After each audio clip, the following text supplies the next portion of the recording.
இன்றைக்குரிய தியான வசனம் யோவான் 10வது அதிகாரம் 10வது வசனம். திருடன் திருடவும் கொல்லவும் அழிக்கவும் வருகிறானே அன்றி வேறொன்றுக்கும் வரான். நானோ அவைகளுக்கு ஜீவன் உண்டாயிருக்கவும் அது பரிபூர்ணப்படவும் வந்தேன். கிறிஸ்துவின் வார்த்தைகளில் எவ்வளவு நிறைவு வெளிப்படுகிறது என்று உற்று கவனியுங்கள். யோவான் 8:12 உலகத்திற்கு ஒளியாயிருக்கிறேன். யோவான் 6:35 ஜீவ அப்பம் நானே.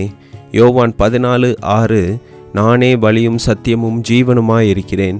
யோவான் 10:14 நானே நல்ல மேய்ப்பன். யோவான் 10:10 நானே அவைகளுக்கு ஜீவன் உண்டாயிருக்கவும் அது பரிபூர்ணப்படவும் வந்தேன். அந்த ஜீவனை பெறுவதே நம் ஆசையாக இருக்க வேண்டும். சுயத்திற்கு மரித்து கிறிஸ்துவுக்காக வாழ்கின்ற ஆத்மாவிற்குள் தேவன் அந்த ஜீவனை சுவாசிப்பார். தேவன் நாம் எப்படி இருக்க வேண்டும் என்று விரும்புகிறாரோ அப்படியே நாம் இருக்க வேண்டும் என்று ஆசைப்பட வேண்டும். அதற்கு தினமும் சுயத்தை சிலுவையில் அறைய வேண்டும். கிறிஸ்துவை நம் வாழ்வில் அனுமதிக்க வேண்டும்.